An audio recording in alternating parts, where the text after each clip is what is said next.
ஏறுகளில் செல்வதற்கு ஆசை. இதுதான் காங்கிரஸ் கட்சி அப்படின்னு நான் நம்புறேன், அப்படின்னு நான் நினைக்கிறேன்.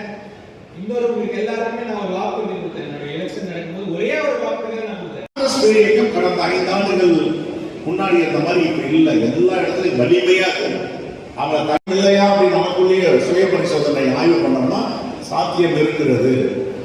நாடுகள் 2024க்கு பிறகு 29 நாடாளுமன்ற தேர்தல் நடக்கும். அப்ப நாடாளுமன்ற தேர்தலில் சிறப்பு மிக மாவட்டம், அது குறிப்பாக ஒடுக்கப்பட்ட மக்களுக்கு ஒரு மிகப்பெரிய ஆதரவுள்ள மாவட்டம் திருவள்ளூர் மாவட்டம். எல்லா அரசியலுமே திருவள்ளூர் மாவட்டத்திலிருந்து தான் ஆரம்பித்திருக்கிறது.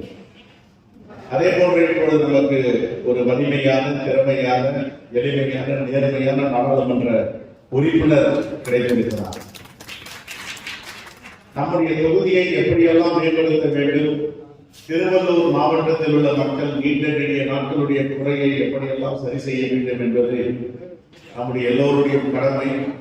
அதற்காகத்தான் தமிழ்நாட்டிலே 39 பாண்டிச்சேரி உட்பட 40 நாடாளுமன்ற உறுப்பினர்கள் இருந்த பொழுதும் திருவள்ளூருக்கு இன்று தமிழ்நாடுகளில் இந்தியா மக்கள் பேசுகின்ற அளவிற்கு அதிகப்படியான வாக்கு வித்தியாசத்தை வெற்றி பெற வைத்திருக்கிறார்.